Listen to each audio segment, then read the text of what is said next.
Hey everyone, Coach and Hoka One Athletes Age Canaday here with a quick training talk Tuesday. This is episode number 23. Gonna get this out to you maybe on Tuesday if I upload it before midnight tonight. But we're gonna dive right in with the top voted question. Hope you're doing well. Thanks to everyone who's submitted questions, training talk questions.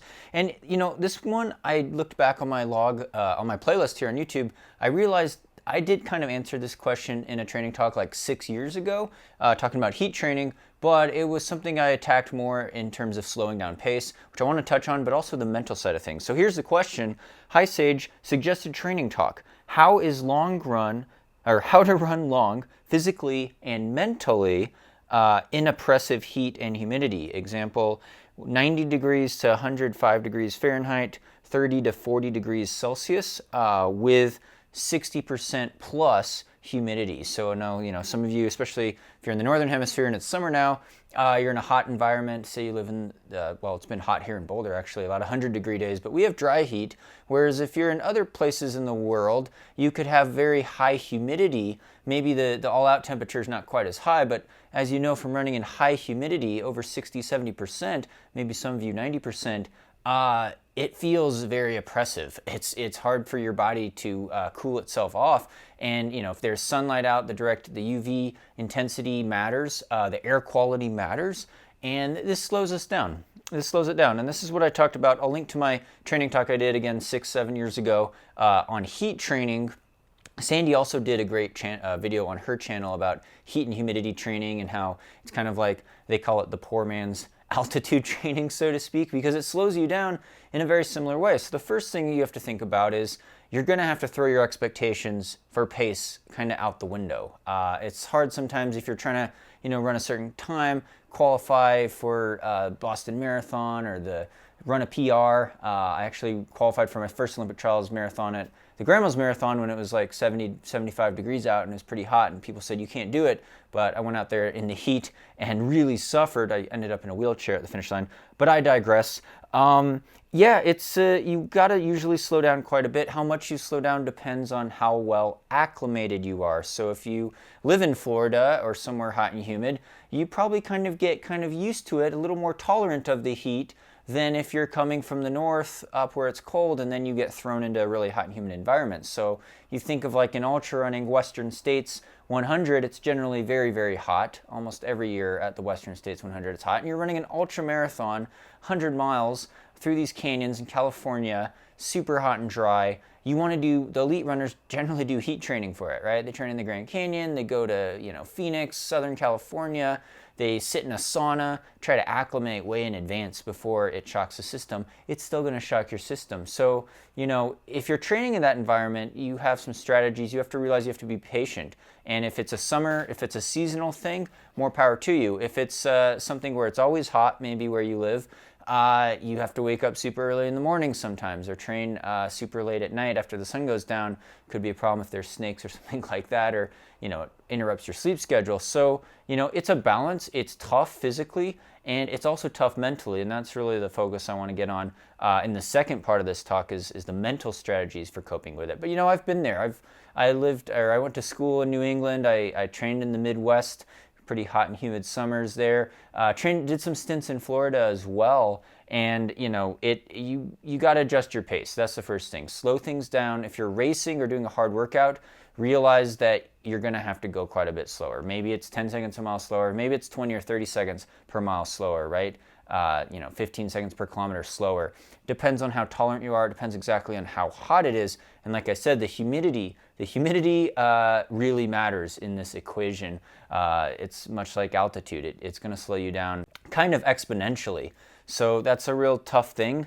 And then, if you're racing, if you're doing a long workout or long tempo, you definitely want to start out slower, because if you start too fast, you're going to pay the price even more in hot and humid conditions. The second part of that, of course, is hydration. Staying hydrated throughout the day, staying hydrated in the days before a hard workout or long run, or just kind of all the time, and really staying on top of those hydration levels, because it could be a really dangerous thing if you get too dehydrated. And don't just drink plain water. We're talking about drinking electrolytes, right? Sodium and potassium in a lot of sports drinks, in salty food.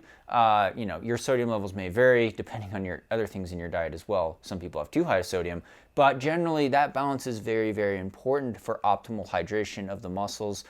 You don't want your blood to get too thick. You get sapped of energy when you get really dehydrated during a race and it's really hot out. You're losing a lot of these electrolytes in sweat. You lose that muscle power. Your muscles turn to bricks, much like if you ran out of glycogen.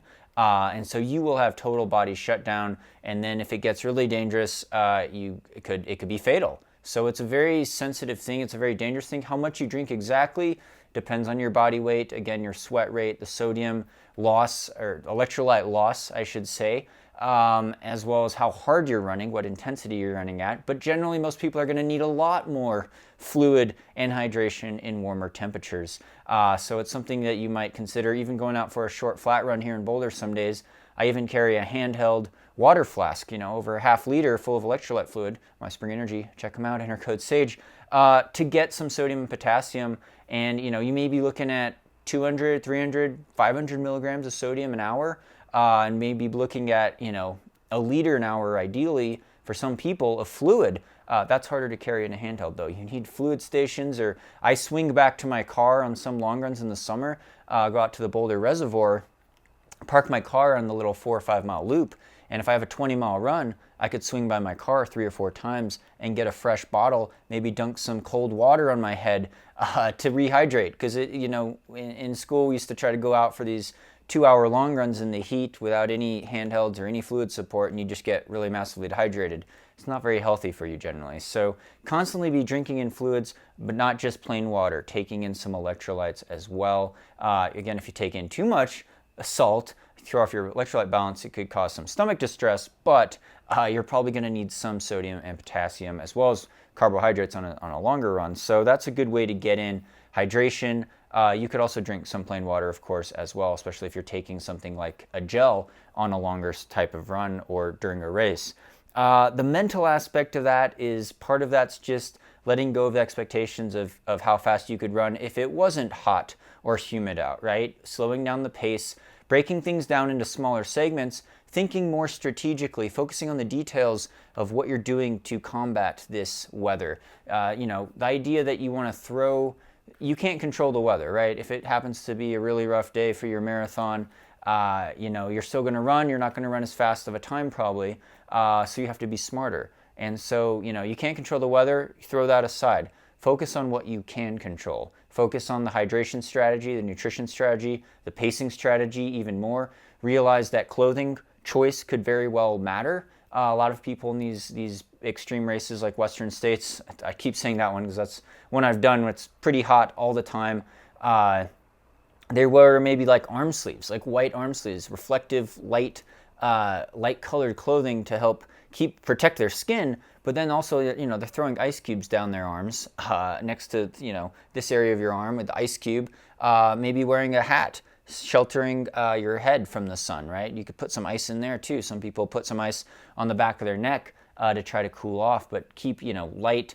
Generally, it's lighter colored clothing that's going to help kind of not absorb all that heat, right? I have pretty dark hair, so I feel that sunshine hit my hair quite a bit compared to maybe someone who has shorter hair or lighter colored hair. But it's a fine line with clothing choice, but also evaporative cooling, taking advantage of that. If you're getting sprayed with sprinklers or get an aid station support or can dip in a stream during any of these runs, that's usually helps quite a bit. Of course, with the higher humidity, that effect kind of goes downhill, right? 100% humidity, you're just always wet, basically. So, it's a tough thing, but breaking things down into smaller chunks, into smaller segments, breaking workouts down into, changing expectations on workouts mentally. Sometimes, I said this in my other training talk, but if you have a session of something like 4 times 1 mile, maybe you have to change that to 6 times 800 meters or something like that. A little bit of a shorter session, shorter, intervals, shorter total volume of interval running, but maybe you're running it at the same pace. You're just doing 800 meter repeats instead of 1600 meter repeats because it's going to be so hot and challenging. it might not be worth stressing yourself out that much. That being said, I'm also all for treadmill training and getting in some faster paced runs in controlled environments, be it if it has to be on a treadmill in air conditioning or in your basement. If you have access to that, more power to you. You definitely want to get that leg turnover in and have some breaks where you can open up and run fast for good variety in your training. But great question. Again, thanks so much to all the Patreon supporters for really making this channel possible. Thanks to title sponsor Hoka One One, keeping the dream alive. Submit your questions for next week's Training Talk Tuesday. Top voted questions will get my attention, and the one that has the most votes will be the one that I answer. If I haven't already done this topic before on my YouTube channel, check out the extensive playlist, subscribe on here, like these videos if you like them. One more thing, tomorrow, 8/18, Wednesday, at 2 p.m. Mountain Time, I'm going to get on the Fleet Feet Sports Instagram partnered with Hoka. You can follow me on Instagram at Sage Canaday, but I'm going to be on at Fleet Feet, 2 p.m. Mountain US time. That's tomorrow, 8/18, talking about this new Clifton 8 shoe from Hoka One One. We're also going to take some questions. You can field questions if it's about trail running, ultra running. That would be great too. Any questions on there, I'll be on there. So you can check that out on the at Fleet Feet Sports Instagram account, I believe, tomorrow at 2 p.m. So thanks so much. Hope to see you there, and stay tuned for more VO2 Max Productions.